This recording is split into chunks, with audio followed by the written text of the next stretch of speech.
अस्सलामु अलैकुम। Welcome back to my channel super stories time. नए आने वाले मेरे चैनल को सब्सक्राइब करें और बेल आइकन को प्रेस करना ना भूलें। तो आइए सुनते हैं सास बहू के रिश्ते से जुड़ी एक सादा सी कहानी। लो जी, 10 बजने को हो गए और सकीना का कुछ पता नहीं। लगता है आज फिर छुट्टी करेगी। एक तो इसने बहुत तंग किया हुआ है। जिस दिन काम ज़्यादा हो इसी दिन नहीं आती। अब क्या इस गंदे घर में बिठाऊंगी मेहमानों को। रज़िया बेगम सहन में रखे पलंग पर बैठे अपने खदशे का इजहार कर रही थी और ढके छुपे अल्फाज किसी मुतबादिल हल की तलाश का भी हुक्म सादिर कर रही थी, जिसको इनकी बहू ने बगैर किसी दिक्कत के समझ लिया। ये कौन सी नई बात है अम्मी? सकीना का तो मामूल है ये। आप फिक्र मत करें, मैं कर लूँगी सब। माहम ने नाश्ते के बर्तन उठाते हुए तसल्ली से कहा, तुम भी क्या क्या करोगी बेटा, मगर मैं भी क्या करूं। मैं तो मजबूर हूँ। कभी कभी सारा सारा दिन काम करते नहीं थकती थी और अब कुछ क्या ही नहीं जाता। अब ये दास्तान इनकी जवानी की फुर्तियों से बुढ़ापे की मजबूरी तक किस किस पेजो खम से होती हुई जाएगी, माँ हमको अजबर था। वो सर हिलाते हुए किचन की तरफ चल दी। रज़िया बेगम के भाई और भावज हज से लौटे थे। इसी वजह से आज इनकी दावत का इंतज़ाम किया जा रहा था। इस घर की बड़ी और इकलौती बहू होने के नाते सारी जिम्मेदारी माहम के सर थी। हमजा को तैयार करके वो स्कूल भेज चुकी थी। अब्बू और अहमद दफ्तर जा चुके थे और यासिर कॉलेज रवाना हो चुका था। नाश्ते के बर्तनों से फारिग होकर वो सफाई में मसरूफ़ हो गई। झाड़ू पोंछे से लेकर डस्टिंग तक सकीना के ना आने की वजह से सब कुछ आज इसे ही करना पड़ा। ये काम निपटाकर वो दोपहर का खाना बनाने किचन की तरफ भागी। माहम, स्वीट डिश में क्या बनाया है? वो आटा गूंदने के लिए निकाल रही थी जब रज़िया बेगम के दरवाजे से आवाज़ सुनाई दी। अम्मी, मैंने रात को ही कस्टर्ड बनाकर फ्रिज में रख दिया था। आज काम ज़्यादा हो जाता, इसलिए जो हो सकता था वो मैंने रात ही कर लिया, इसने जवाब दिया। अच्छा, रात को ही बना लिया, ठीक। बेटा पूछ ही लेती। आरिफ फिरनी शौक से खाता है। चलो, जो बन गया वही ठीक है, दोबारा तो बनाने से रही। वो कहती हुई पलट गई और माहम फिर से मसरूफ़ हो गई। हमजा और यासिर घर आ गए तो इसने खाना लगा दिया। खाने के बर्तन समेटकर एक बार फिर किचन में जाकर बर्तन धोने लगी। मामा, मेरी उर्दू की नोटबुक नहीं मिल रही, हमजा ने किचन में आकर ऐलान किया। वो बर्तन छोड़कर इसकी नोटबुक ढूंढने चली। बेटा, ये अलमारी में बिल्कुल सामने ही तो पड़ी है। इसने नोटबुक निकालकर थमाई और वापस किचन की तरफ राह ली। भाभी, यासिर की आवाज़ ने इसको रास्ते में ही रोक लिया। भाभी प्लीज़ मेरी ब्लू वाली शर्ट तो निकाल दें। पता नहीं कहाँ गुम हो गई ये कपड़ों में, मिल ही नहीं रही। आज कोई और पहन लो यासिर, इतना सारा काम है। मैं कल निकाल कर रख दूंगी। नहीं भाभी, मेरी प्यारी भाभी, मेरी स्वीट भाभी प्लीज़। आज हम सब फ्रेंड्स एकेडमी में ब्लू शर्ट पहन रहे हैं। इसने मखसूस अंदाज में भाभी को राज़ी किया। इसकी शर्ट ढूंढकर इसके हाथ में थमाने के बाद आकर किचन में चाय बनाई और अम्मी का कप लेकर इनके पलंग के पास चली आई। अभी पहली ही चुस्की ली थी कि मोहल्ले की खातून घर में दाखिल हुई। अपना कप उठाकर वो किचन में वापस आ गई और फिर चाय बनाने लगी।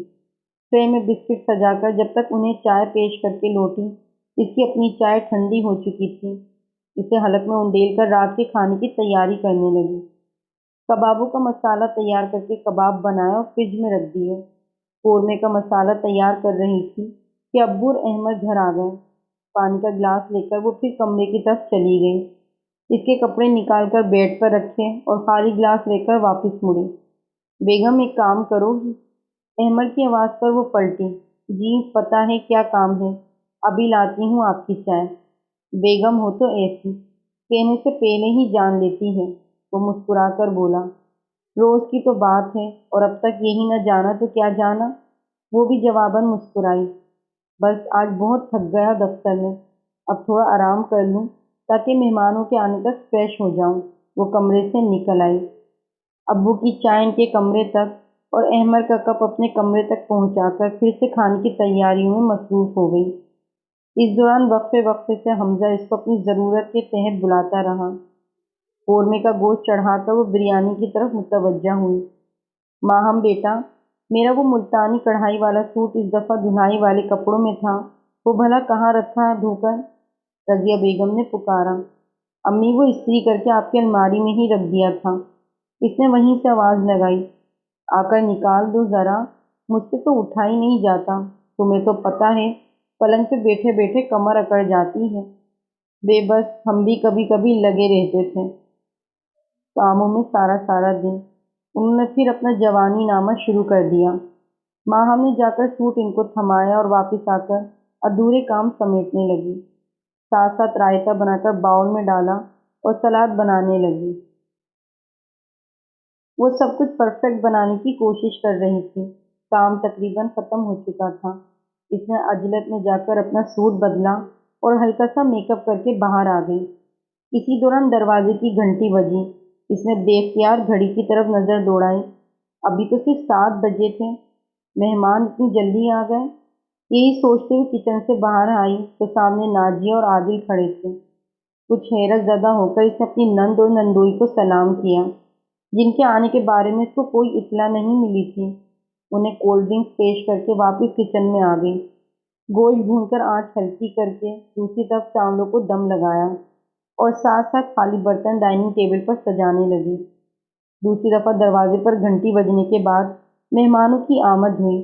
انہیں مشروب پیش کرنے کے بعد اس نے ایک طرف کباب تلنے کے لیے فرائنگ پین میں رکھا اور دوسری طرف کڑھائی میں تیل ڈال کر فریج میں سے چکن پیسز لینے چلی گئی، جنہیں وہ کل سے مسالہ لگا چکی تھی۔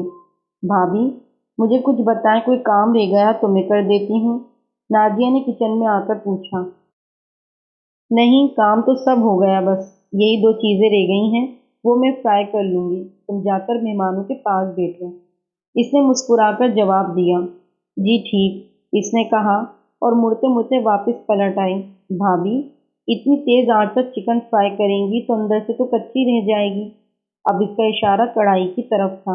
ارے نہیں، کھانا سرو کرنا ہے جلدی سے، ابھی تیل گرم ہو جائے تو کر دوں گی، تم فکر نہیں کرو، ماہم نے مسکراتے ہوئے اپنی نند کو کہا، جو اس سے 5 سال چھوٹی تھی اور کافی حد تک اس کی نگرانی میں کوکنگ سیکھی تھی۔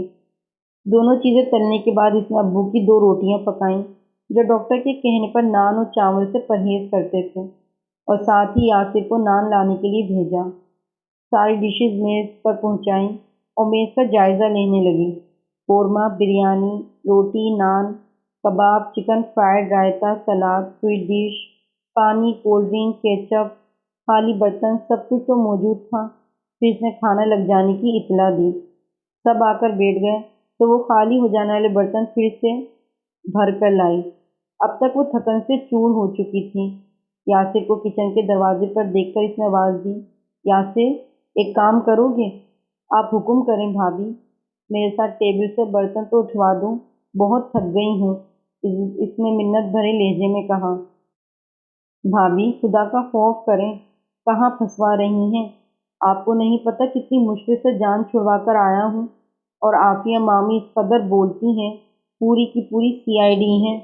ماہم بے اختیار اس کی بات پر ہنسنے لگی۔ ارے میں آپ کو اپنی داستان غم سنا رہا ہوں اور آپ ہنسے جا رہی ہیں؟ اس نے چہرے پر مسکینیت طاری کی۔